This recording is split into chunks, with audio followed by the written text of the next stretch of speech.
상견례 자리에서 들려온 그 말. 급이 맞아야 결혼을 시키지. 장사하는 집딸은 우리 며느리감이 아니에요. 식당을 운영하는 박순자 씨는 딸과 함께 모욕을 당하고 자리를 박차고 일어났습니다. 하지만 몇 년 후, 그녀를 무시했던 바로 그 사람이 그녀 앞에 고개를 숙이게 됩니다. 대체 무슨 일이 있었던 걸까요? 지금부터 들려드릴 이야기는 한 어머니의 눈물겨운 인생 역전기입니다. 끝까지 들으시면 가슴이 뭉클해지실 겁니다. 이야기를 시작하기 전 구독과 좋아요 버튼 꾹 눌러주시면 감사하겠습니다. 알림 설정도 부탁드립니다. 새 영상이 올라올 때마다 제일 먼저 알려드려요. 잘 듣고 계신다고 댓글을 남겨주시면 감사한 마음 담아 인사드리겠습니다. 그럼 이야기를 시작합니다. 늦가을 서울 변두리 단칸방.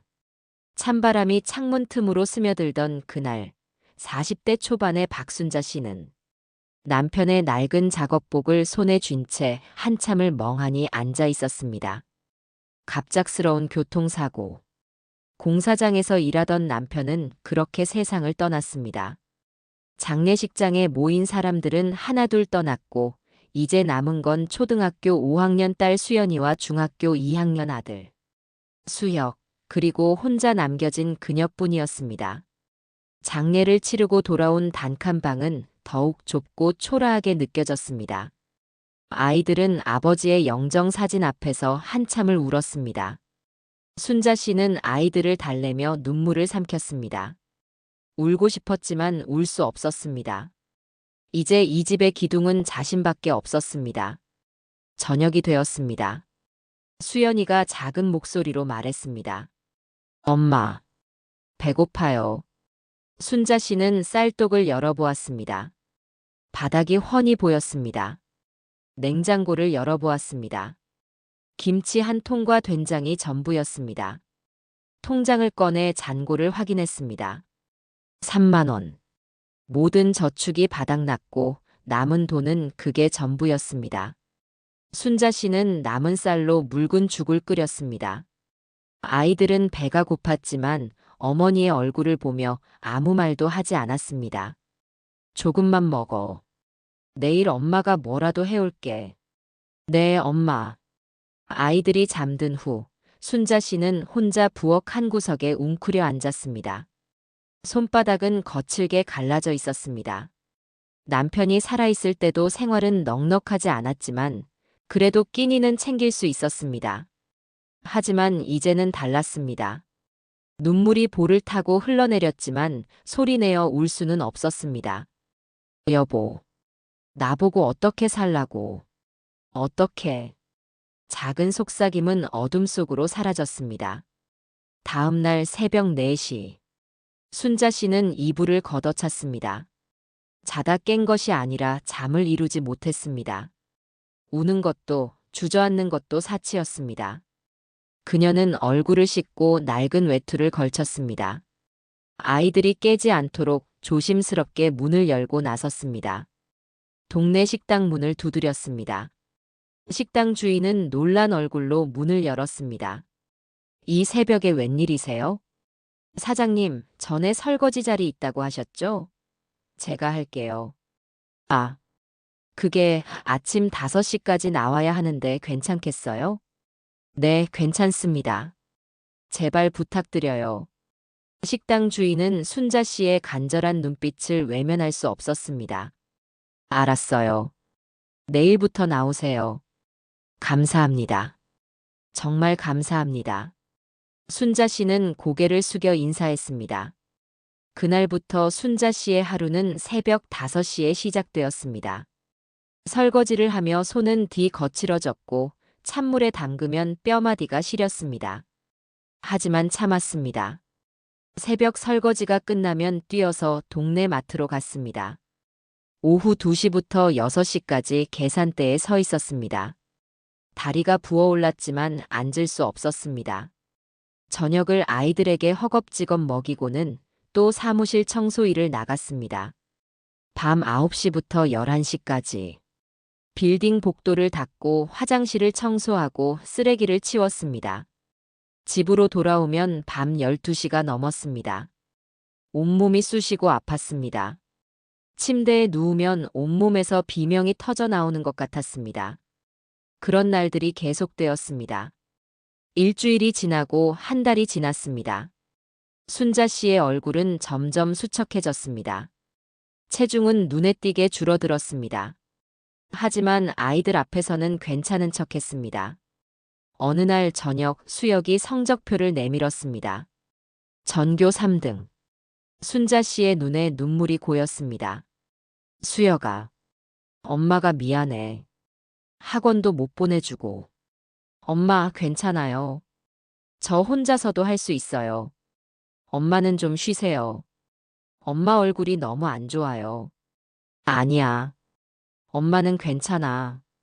넌 공부 열심히 해서 꼭 좋은 대학 가야 한다. 알았지? 네, 엄마. 꼭 좋은 대학 가서 엄마 편하게 해드릴게요. 수연이는 공부는 잘하지 못했지만 집안일을 도왔습니다. 어린 손으로 설거지를 하고 빨래를 개고 어렸지만 어리광을 부리지는 않았습니다. 친구들이 새 옷을 사달라고 조를 때도 수연이는 아무 말 하지 않았습니다. 그렇게 순자 씨는 새벽부터 밤까지 쉬지 않고 일했습니다. 일요일도 없었고 명절도 없었습니다. 몸이 아파도 병원에 갈 수 없었습니다. 병원비가 아까웠고 일을 쉬면 그날 벌이가 없었습니다. 몇 년이 지나 순자 씨의 손은 점점 더 거칠어졌고 허리는 굽었습니다.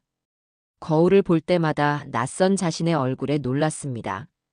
40대 중반이었지만 50대처럼 보였습니다. 하지만 아이들은 끼니를 거르지 않았습니다.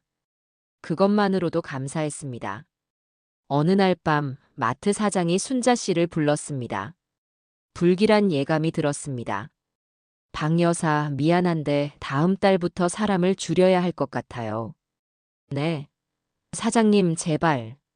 제가 더 열심히 할게요. 더 일찍 나올 수도 있어요. 미안해요. 경기가 너무 안 좋아서. 대형마트가 생기면서 손님이 많이 줄었어요. 어쩔 수가 없어요. 사장님. 제발요. 저 아이 둘 키워야 하는데.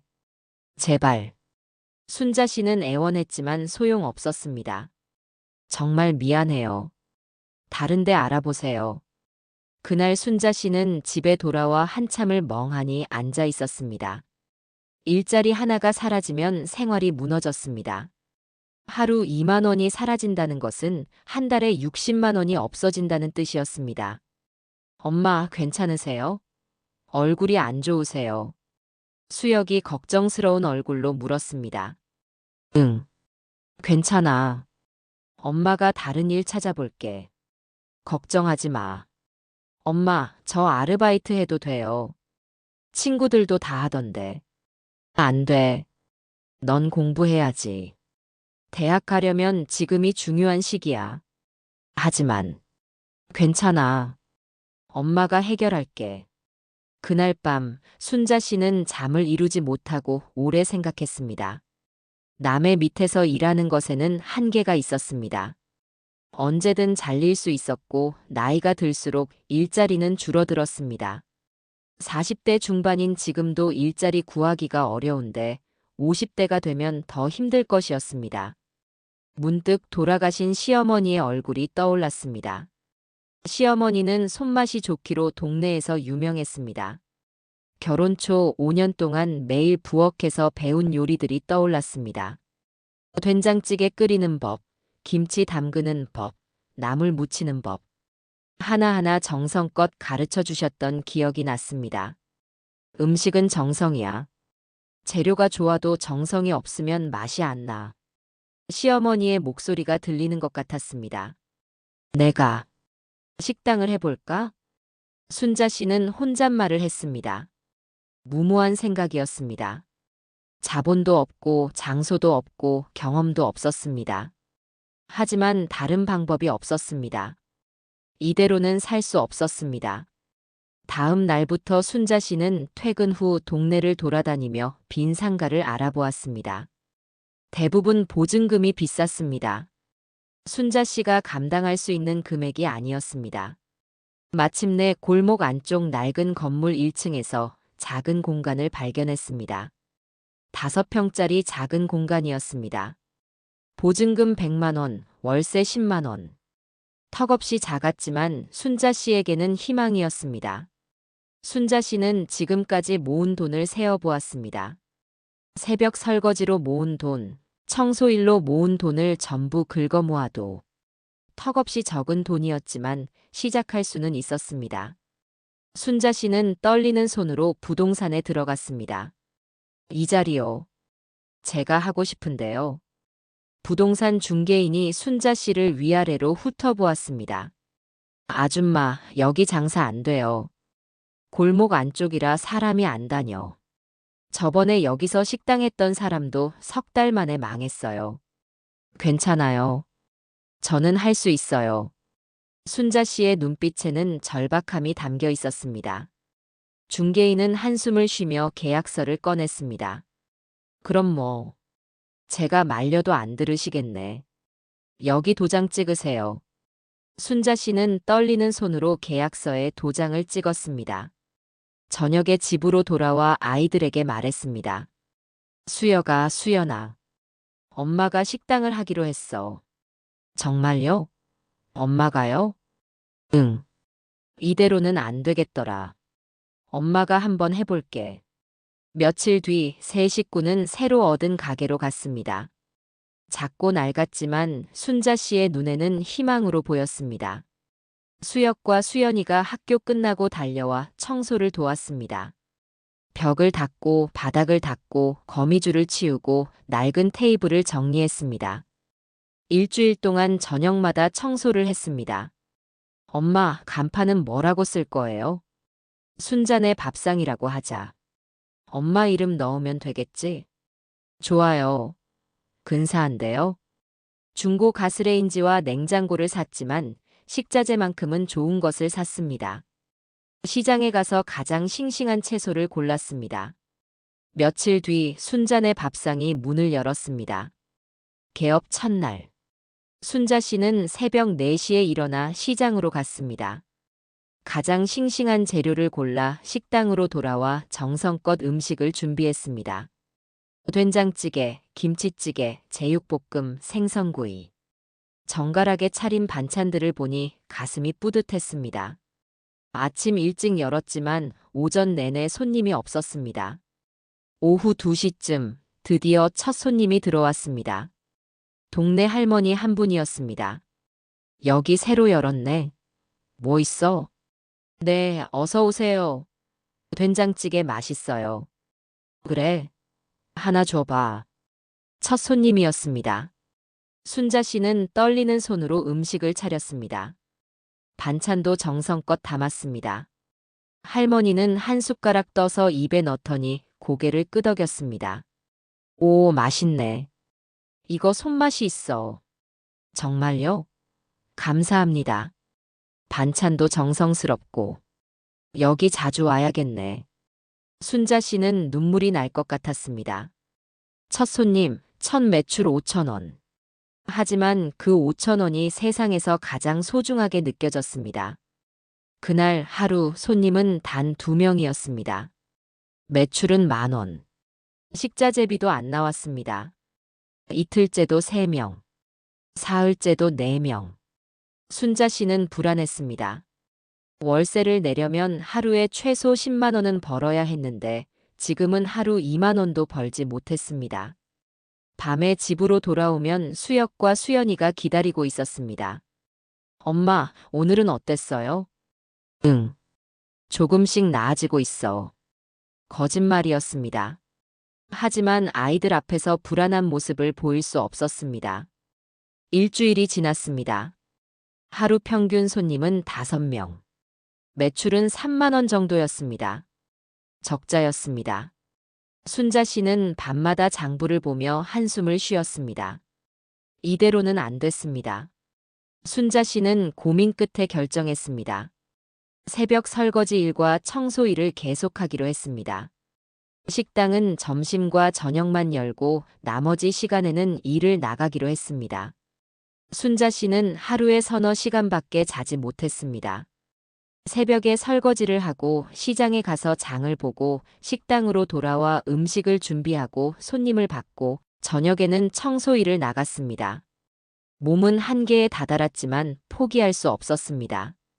그러던 어느 날 단골 할머니가 친구 2명을 데려왔습니다. 야, 여기 맛집이야. 한번 먹어봐. 그날 손님이 10명이 넘었습니다. 순자 씨는 정신없이 움직였습니다. 하지만 기뻤습니다. 며칠 후 입소문이 나기 시작했습니다. 한 달이 지나자 점심시간이면 자리가 찼습니다. 2달이 지나자 줄을 서서 기다리는 사람들이 생겼습니다. 사장님, 이 김치 어떻게 담가요? 우리 집 남편이 여기 김치만 찾아요. 순자 씨는 손님 한 명 한 명을 기억하려고 노력했습니다. 어떤 반찬을 좋아하는지, 간은 어떻게 맞추는지, 매운 걸 못 먹는지 하나하나 기억했습니다. 그녀의 음식에는 진심이 담겨 있었습니다. 몇 년이 지나 수혁은 서울대에 입학했습니다. 순자 씨는 식당 뒤편에서 소리내어 울었습니다.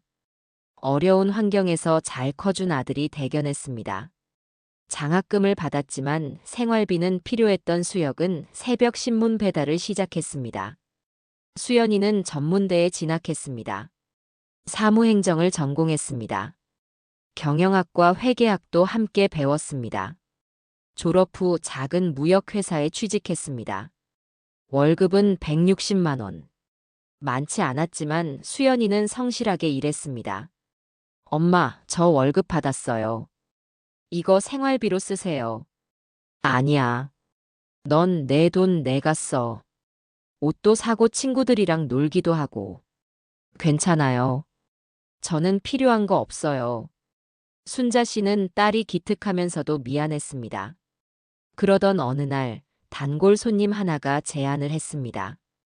정장을 입은 중년 남성이었습니다. 사장님, 여기 반찬 너무 맛있어서 그러는데 반찬 좀 팔아보시면 어때요? 반찬을요? 네, 저희 아파트 사람들한테 소개해 드릴게요. 요즘 맞벌이 부부들 많잖아요. 이런 집밥 반찬 찾는 사람 엄청 많아요. 제 아내도 매일 여기 반찬 얘기해요. 순자 씨는 고민했습니다. 반찬까지 만들면 일이 더 늘어날 것이었습니다. 하지만 매출을 늘릴 수 있는 기회이기도 했습니다. 한번 해볼까요? 제가 주문 받아드릴게요. 일단 우리 아파트에 홍보해 볼게요. 며칠 후 주문이 들어오기 시작했습니다. 처음에는 5세대, 그 다음 주에는 10세대. 순자 씨는 새벽 2시에 일어나 반찬을 만들기 시작했습니다. 매일 20가지 반찬을 정성껏 만들었습니다. 주문이 조금씩 늘었습니다. 하지만 순자 씨는 혼자서 감당하느라 몸이 부서져라 일했습니다. 손목이 아프고 허리가 끊어질 것 같았습니다. 하지만 참았습니다. 이제 조금씩 돈이 모이기 시작했습니다. 몇 년이 더 흘러 수혁은 치과 의사가 되었습니다. 강남의 치과에 취직하여 열심히 일했습니다. 실력을 인정받아 원장님의 신임을 받았습니다. 수연이는 회사에서 묵묵히 일하며 대리로 승진했습니다. 성실한 성격 덕분에 상사들의 신뢰를 얻었습니다. 식당도 안정권에 접어들었습니다. 순자 씨는 여전히 바빴지만 이제는 월세를 걱정하지 않아도 되었습니다. 조금씩이지만 돈을 모을 수 있었습니다. 어느 봄날 수연이가 밝은 얼굴로 집에 돌아왔습니다. 엄마, 저 좋은 사람 만났어요. 순자 씨는 설거지하던 손을 멈추고 딸을 바라보았습니다. 그래? 어떤 사람인데? 회사 거래처 담당자예요. 저보다 5살 많고요. 되게 다정하고 배려심이 많아요. 오래 만난 거야? 아니요, 2달 정도 됐어요. 그런데 저한테 정말 잘해줘요. 퇴근할 때마다 데려다 주고 제 말도 잘 들어주고. 순자 씨는 딸의 얼굴을 찬찬히 살폈습니다. 사랑에 빠진 얼굴이었습니다.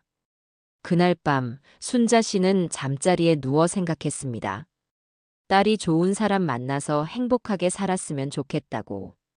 자신처럼 고생하지 않았으면 좋겠다고. 딸에게 물려줄 재산은 없지만 좋은 사람만 만나면 괜찮을 것이라고. 한태준. 수연이가 만난 남자의 이름이었습니다. 중견 건설회사 해외 영업팀 과장. 차분하고 다정한 성격의 수연이는 점점 빠져들었습니다. 태준은 수연이의 작은 것 하나도 세심하게 챙겼습니다. 수연이는 그런 태준이 좋았습니다. 1년 남짓한 교제 끝에 태준이 청혼했습니다. 한강공원 벤치에 앉아 있을 때였습니다. 수연아, 나랑 결혼해 줄래? 수연이는 놀라서 태준을 바라보았습니다. 너랑 평생 살고 싶어. 우리 부모님께 소개하고 싶어. 태준 씨, 걱정하지 마. 우리 부모님도 좋은 분들이야. 너 마음에 들어 하실 거야. 수연이는 기뻤습니다. 하지만 한편으로는 걱정이 되었습니다. 아버지도 없고 어머니는 작은 식당을 하셨습니다. 자신은 대학도 전문대를 나왔고 회사도 작은 회사였습니다. 태준의 부모님이 싫어하면 어쩌나 걱정이 되었습니다. 태준은 수연이의 손을 꼭 잡았습니다. 상견례 당일. 순자 씨는 아침부터 긴장했습니다. 거울을 보며 몇 번이나 옷매무새를 고쳤습니다. 손은 일로 거칠었지만 핸드크림을 바르고 또 발랐습니다. 한정식 집에 도착했습니다. 고급스러운 인테리어에 순자 씨는 주눅이 들었습니다. 태준의 어머니 이윤희 씨는 명품 핸드백을 옆에 두고 앉아 있었습니다. 손목에는 반짝이는 시계가 있었습니다. 윤희 씨는 날카로운 눈으로 수연이를 훑어보았습니다. 위에서 아래로 천천히. 그 시선에 수연이는 움츠러들었습니다. 안녕하세요. 박수연입니다. 수연이가 최대한 밝게 인사했습니다. 그래요. 앉으세요. 냉담한 대답이었습니다. 분위기가 차가워졌습니다. 순자 씨도 인사했지만 윤희 씨의 반응은 시큰둥했습니다. 댁은 어디 사세요? 윤희 씨가 물었습니다. 노원구에 작은 집이 있습니다. 노원구. 그렇군요. 아파트예요? 아니요, 빌라입니다. 아, 그래요. 윤희 씨의 얼굴에 실망한 기색이 역력했습니다. 아버님은 뭐 하시고요? 돌아가셨습니다. 아, 그래요? 언제요? 제가 10살 때요. 그럼 어머님 혼자 자녀들 키우신 거네요. 힘드셨겠어요. 말은 동정하는 것 같았지만 목소리에는 차가움이 묻어났습니다. 어머니는 뭐 하시나요? 작은 식당을 운영하고 있습니다. 순자 씨가 조용히 대답했습니다. 윤희 씨의 입가에 비웃음이 스쳤습니다. 아주 잠깐이었지만 순자 씨는 놓치지 않았습니다. 식당이요? 아, 그래요. 무슨 식당인데요? 한식당입니다. 작아요. 5평 정도요. 아, 윤희 씨는 더 이상 말하지 않았습니다. 하지만 그 침묵이 더 무거웠습니다. 수연 씨는 직업이 뭐예요? 무역회사에 다니고 있습니다. 어느 회사예요? 중소기업입니다.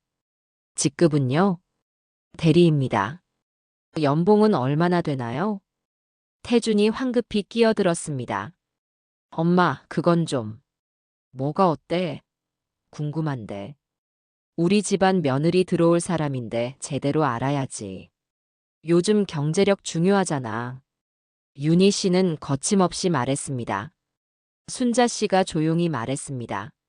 너무 사적인 질문은 삼가주셨으면 합니다. 우리 딸이 불편해하는 것 같네요. 사적이라고요?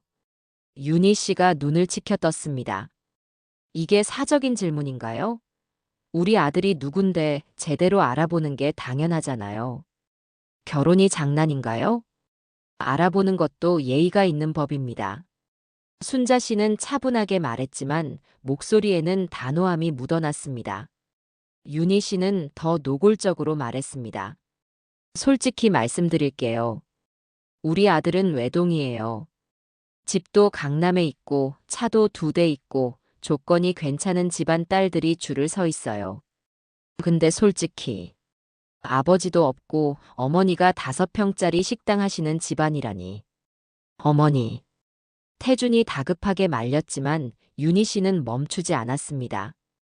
우리 며느리감으로 볼 게 없네요. 그리고 솔직히 걱정되는 게 장사하는 집 딸들은 버릇이 좀. 뭐 아시잖아요. 돈 계산에 밟고 이것저것 따지고. 순자 씨의 얼굴이 굳었습니다. 수연이의 눈에는 눈물이 고이기 시작했습니다. 무슨 말씀을 그렇게 하십니까? 순자 씨의 목소리가 떨렸습니다. 무슨 말이요? 사실을 말하는 건데. 예의라고 하셨죠? 예의는 신분에 맞게 사는 게 예의 아닌가요? 윤희 씨는 가방에서 물티슈를 꺼내 손을 닦으며 계속 말했습니다. 이런 비싼 한정식 집도 좀 안 어울리시는 거 아닌가요? 여기 1인당 10만 원 하는 곳이에요. 순자 씨가 자리에서 일어났습니다. 손이 떨렸지만 등은 곧게 펴고 섰습니다. 수연아, 가자. 이런 자리는 괜히 나왔구나. 엄마. 수연이의 목소리가 떨렸습니다. 일어나. 당장. 순자 씨는 식당을 나섰습니다. 수연이는 눈물을 흘리며 따라 나왔습니다. 차 안에서 수연이는 소리내어 울었습니다. 엄마. 미안해요. 제가 잘못했어요. 제가 좋은 대학 나왔으면. 아니야. 내 잘못이 아니야. 순자 씨도 눈물을 참으며 딸을 안았습니다. 그 집이 복이 없는 거지. 우리 수연이가 뭐가 모자라. 하지만 엄마한테 그런 말을. 어떻게 그런 말을. 괜찮아. 엄마는 괜찮아. 그냥 우리랑 안 맞는 사람들이야. 하지만 순자 씨의 목소리도 떨리고 있었습니다. 집으로 돌아와서도 수연이는 계속 울었습니다. 순자 씨는 딸을 달래며 밤을 새웠습니다. 다음 날 태준에게서 전화가 왔습니다. 수연이는 받고 싶지 않았지만 태준이 계속 전화해서 어쩔 수 없이 받았습니다. 수연아, 미안해. 정말 미안해. 우리 엄마가 너무 심했어. 내가 설득할게. 제발 기회를 줘. 시간이 지나면 괜찮아질 거야. 태준 씨. 저는 안 될 것 같아요. 왜? 왜 안 돼? 저는 저희 엄마한테 그런 말 하시는 분이랑은 가족이 될 수 없어요. 수연아, 제발. 나는 정말 내가 좋아. 우리 사랑하잖아. 그게 다 아무것도 아니야? 우리 둘이 사랑하는 게 중요하잖아. 결혼은 집안끼리 만나는 거고, 우리 둘이 사랑한다고 다 되는 게 아니잖아요. 이제는 끝이에요. 그리고 저도 그런 집안 며느리 될 자신 없어요. 제가 무슨 짓을 해도 무시당할 것 같아요. 그런 거 아니야. 내가 지켜줄게. 태준 씨가 지켜준다고 해결될 문제가 아니에요. 명절 때마다, 가족 모임 때마다 그런 시선 받으면서 어떻게 살아요? 저는 자신 없어요. 수연아, 미안해요. 이만 끊을게요. 수연이는 전화를 끊었습니다. 그리고 다시 울기 시작했습니다. 그 후 1달 동안 태주는 수연이에게 끊임없이 연락했습니다. 하루에 10통씩 문자가 왔습니다. 미안해, 다시 생각해줘. 나는 내가 필요해. 전화도 하루에 3~4번씩 왔습니다. 회사 앞에서 기다리기도 했습니다. 수연아, 제발. 나 좀 봐줘. 태준 씨, 그만해요. 이미 끝났어요. 나는 우리 엄마 설득할 수 있어. 조금만 시간을 줘. 1년만, 아니 6개월만 기다려줘. 안 돼요. 저도 이미 마음 정리했어요. 그리고 저 회사 그만둘 거예요. 뭐? 왜? 왜 그만둬? 매일 이렇게 마주치는 게 힘들어요. 거래처 미팅 때마다 태준 씨 볼까봐 불안해요. 태준 씨만 보면 그날 일이 생각나요. 새로 시작하고 싶어요. 수연이는 단호했습니다. 윤희 씨가 어머니를 모욕한 그 순간 모든 것이 끝났습니다. 그날 들은 그 말들이 귓가에서 떠나지 않았습니다. 태주는 결국 포기했습니다. 한 달 반 동안 매달렸지만 수연이의 마음은 돌아서지 않았습니다. 수연이는 회사에 사직서를 냈습니다. 상사는 만류했지만 수연이의 결심은 확고했습니다. 며칠간 멍하니 지내던 수연이는 어느 날 어머니에게 말했습니다. 엄마, 제가 식당 일 도울게요. 순자 씨는 설거지하던 손을 멈추고 딸을 바라보았습니다. 수연아, 넌 다른 회사 알아봐야지. 장사는 안 돼. 너 대학까지 나왔는데. 아니에요. 저 여기서 일하고 싶어요. 엄마 혼자 너무 힘들잖아요. 반찬 주문도 계속 늘어나는데 엄마 몸 상하시겠어요. 하지만 넌 좋은 회사 다닐 수 있어. 경력도 있잖아. 엄마, 제가 경영이랑 회계 배웠잖아요. 엄마 장부 봤는데 원가 계산도 제대로 안 되어 있고 손님 관리도 체계적이지 않고요. 제가 잘할 수 있어요. 순자 씨의 눈에 눈물이 고였습니다. 우리 딸, 그 일 때문에 마음 아픈데. 엄마가 미안해. 아니에요, 엄마. 오히려 잘 됐어요. 저 이제 깨달았어요. 제가 정말 하고 싶은 게 뭔지. 엄마랑 함께 일하고 싶어요. 우리 가게를 크게 키우고 싶어요. 수연아. 엄마, 저 회사 다니면서 경영학 배운 거 많아요.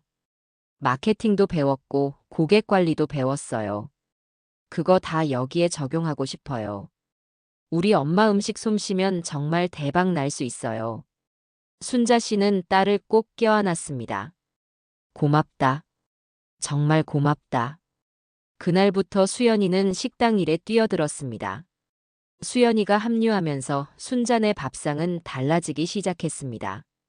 어머니가 새벽부터 요리에 집중하는 동안 수연이는 경영을 맡았습니다. 회사에서 배운 지식을 모두 쏟아부었습니다. 두 번째로 한 일은 단골 관리였습니다. 수연이는 단골 손님들의 명단을 만들고 선호하는 메뉴와 특이사항을 기록했습니다. 생일이면 작은 서비스를 제공했습니다. 국 한 그릇이나 특별한 반찬 하나. 세 번째로 한 일은 메뉴 조정이었습니다. 원가 계산을 정확히 해서 가격을 재조정했습니다. 엄마, 제육볶음 정식 가격을 1,000원 올려야 할 것 같아요. 고깃값이 올라서 지금은 남는 게 거의 없어요. 그럼 손님들이 안 오면 어떡해? 괜찮아요. 엄마 음식이 맛있으니까 1,000원 올려도 올 거예요. 오히려 너무 싸면 질이 낮다고 생각할 수도 있어요. 순자 씨는 걱정했지만 수연이의 말대로 했습니다. 놀랍게도 손님은 줄지 않았습니다. 네 번째로 한 일은 반찬 사업 확대였습니다. 수연이는 주문서 양식을 만들었습니다. 반찬 종류와 가격을 명확히 적고 배달 스케줄도 짰습니다. 아파트 단지별로 배달 날짜를 정해서 효율적으로 움직였습니다. 그리고 아파트 게시판에 홍보 전단지를 붙였습니다. 어머니 손맛 그대로 순자네 밥상 집밥 반찬 깔끔한 디자인에 메뉴판과 가격표를 넣었습니다. 주문이 폭발적으로 늘기 시작했습니다. 한 달에 100건이던 주문이 200건, 300건으로 늘었습니다. 6달이 지나자 혼자서는 감당할 수 없었습니다. 수연이는 아르바이트생을 2명 고용했습니다. 배달은 오토바이 대행을 이용했습니다. 순자 씨의 손맛과 수연이의 경영 능력이 만나 식당은 급속도로 성장했습니다. 1년이 지나자 직원을 5명 고용했습니다. 2년이 지나자 배달 차량을 구입했습니다. 경차 한 대로 시작해서 나중에는 밴 한 대를 더 샀습니다. 온라인 주문 시스템을 도입했고 블로그도 운영했습니다. 맛있는 반찬 사진을 올리고 고객 후기를 공유했습니다. 맛있어요. 엄마 손맛 그대로예요. 아이들이 반찬 투정 안 해요. 남편이 매일 여기 반찬 찾아요. 후기가 쌓이면서 주문은 더욱 늘었습니다. 기업체 납품까지 시작하며 매출은 급증했습니다. 하지만 순자 씨는 알고 있었습니다. 자신의 손맛만으로는 여기까지 올 수 없었다는 것을. 딸의 경영 능력, 딸의 헌신, 딸의 노력이 없었다면 불가능했다는 것을. 몇 년이 지났습니다. 엄마, 이 건물 매물로 나왔대요. 수연이가 어느 날 부동산 전단지를 들고 왔습니다. 식당이 있던 바로 그 건물이었습니다. 3층짜리 낡은 건물이었지만 위치는 좋았습니다. 얼마래? 3억이요. 3억. 너무 비싼 거 아니야? 아니에요, 엄마. 이 위치에 3억이면 싼 거예요. 나중에 가격 더 오를 거예요. 그리고 엄마, 우리 살 수 있을 것 같아요. 정말? 네. 제가 계산해 봤는데 지금까지 모은 돈이 2억 5천 정도 돼요. 대출 5천만 원만 받으면 돼요. 우리 매출이 계속 늘고 있으니까 은행에서 대출해 줄 거예요. 순자 씨는 망설였습니다. 대출이라는 말이 무서웠습니다. 하지만 수연이의 확신에 찬 눈빛을 보니 믿음이 생겼습니다. 알았어. 해보자. 순자 씨는 결단을 내렸습니다. 평생 모은 돈 2억 5천, 은행 대출 5천만 원을 받아 건물을 매입했습니다. 건물을 산다는 것. 순자 씨는 꿈에도 생각하지 못한 일이었습니다. 남편이 세상을 떠난 그날, 단칸방에서 울던 그녀가 이제 건물주가 되었습니다. 엄마, 이제 우리 건물주예요. 더 이상 월세 안 내도 돼요. 수연이가 기뻐하며 어머니를 껴안았습니다. 수연아, 내가 아니었으면 불가능했어. 정말 고맙다. 아니에요, 엄마. 엄마의 음식이 없었으면 아무것도 안 됐어요. 건물을 산 후 1층 전체를 식당으로 리모델링했습니다. 깔끔한 인테리어, 넓어진 주차 공간, 쾌적한 환경. 주방도 최신 설비로 꾸몄습니다.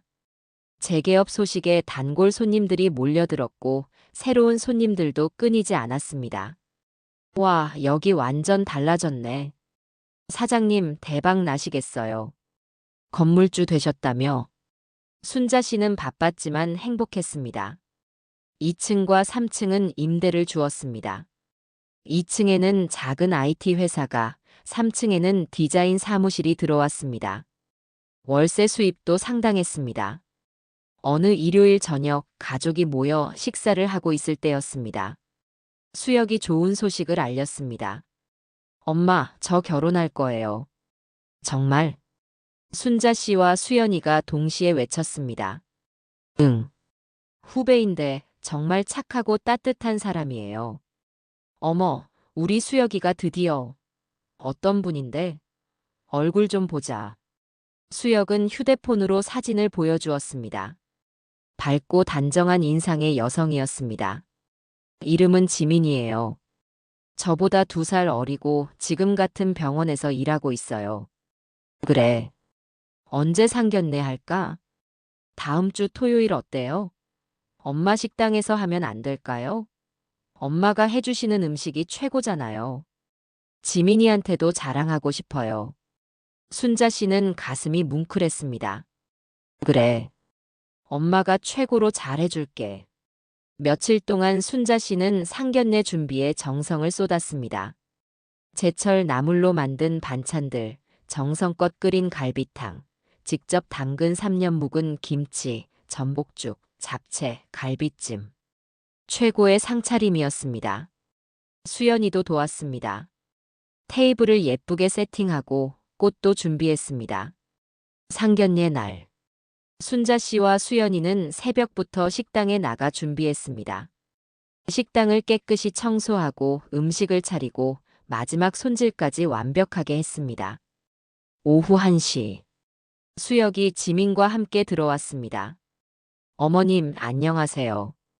처음 뵙겠습니다. 지민은 밝게 웃으며 인사했습니다. 어머, 어서 와요. 우리 예비 며느리 얼굴 좀 보자. 사진보다 훨씬 예쁘네. 감사합니다. 너무 떨려요. 떨지 마. 편하게 있어. 잠시 후 신부 측 가족이 도착했습니다. 문이 열렸습니다.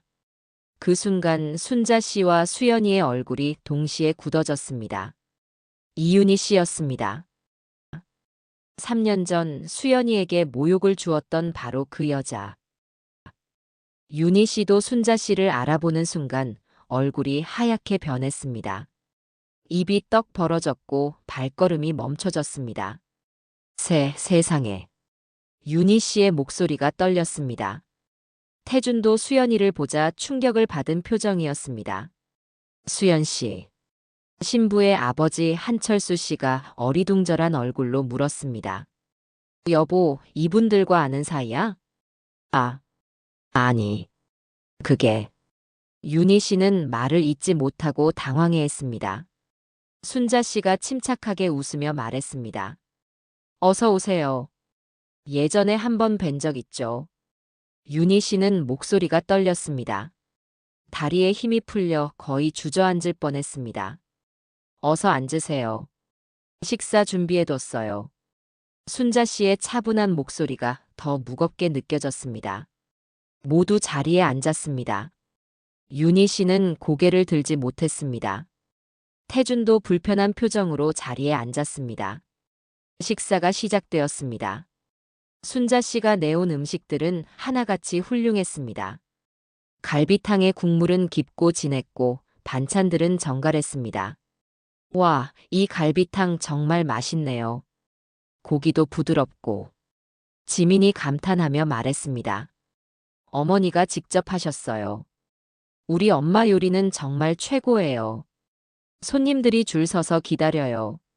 수혁이 자랑스럽게 말했습니다. 철수 씨가 주변을 둘러보며 말했습니다. 여기가 요즘 소문난 순자네 밥상이잖아요. 제 회사 사람들이 여기 반찬 많이 시켜 먹어요. 맛있다고 난리예요. 감사합니다. 수연이가 밝게 대답했습니다. 사실 우리 회사가 2층에 사무실을 쓰고 있어서 여기 음식 잘하는 건 이미 알고 있었는데 여기 사장님이실 줄은 몰랐네요. 허허. 순자 씨가 조용히 미소 지으며 말했습니다. 제가 이 건물 주인입니다. 네. 철수 씨가 놀라서 눈이 커졌습니다. 어머, 정말요? 그럼 우리가 사장님한테 월세 내고 있었던 거예요? 세상에, 이런 인연이. 윤희 씨의 손에서 수저가 떨어졌습니다. 쨍그랑 하는 소리가 식당에 울려 퍼졌습니다. 건 건물주?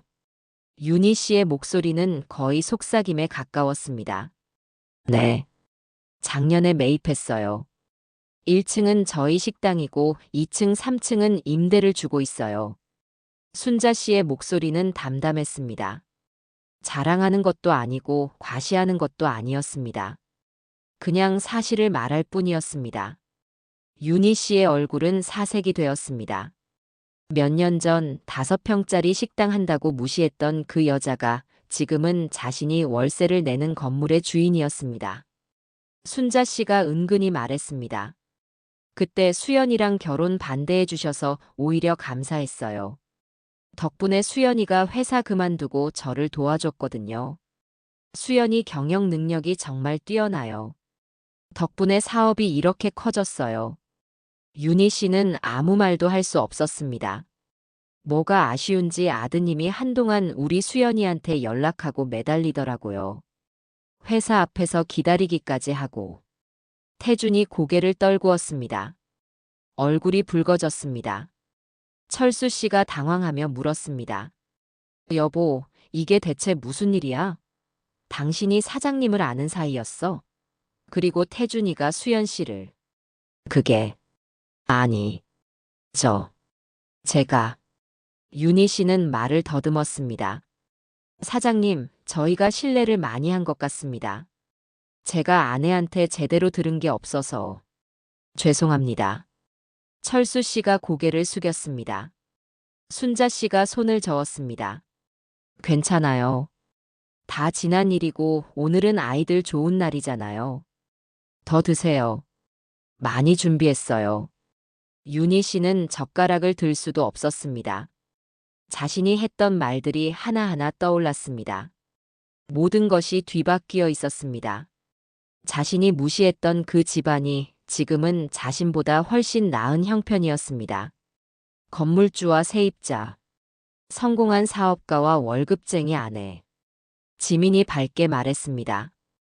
어머님, 정말 음식 솜씨가 대단하세요. 이렇게 맛있는 집밥은 처음 먹어봐요. 고마워요. 우리 예비 며느리는 말도 예쁘게 하네요. 자주 와요. 엄마가 맛있는 거 많이 해줄게. 순자 씨는 따뜻하게 웃었습니다. 식사를 마치고 혼사를 정식으로 진행하기로 했습니다. 날짜와 준비할 것들을 의논했습니다. 윤희 씨는 끝까지 제대로 고개를 들지 못했습니다. 말도 거의 하지 않았습니다. 떠나기 전 윤희 씨가 작은 목소리로 말했습니다. 사장님, 그때 일은 정말 죄송합니다. 제가 너무 신뢰를 많이 했습니다. 순자 씨는 담담하게 대답했습니다. 괜찮아요. 신경 쓰지 마세요. 우리 애들 결혼하면 가족 되는 거니까 그때 일은 다 잊어요. 앞으로 잘 지내면 되죠. 감사합니다. 정말 감사합니다. 윤희 씨의 목소리는 떨리고 있었습니다. 태주는 수연이에게 다가가 조용히 말했습니다. 수연 씨, 그때 정말 미안했어요. 괜찮아요. 다 지난 일이에요. 그리고 저도 그 일 덕분에 정말 하고 싶은 일을 찾았어요. 오히려 고마워요. 수연이는 밝게 웃었습니다. 진심으로 마음을 정리한 얼굴이었습니다. 그들이 떠난 후 수연이가 어머니를 꼭 껴안았습니다.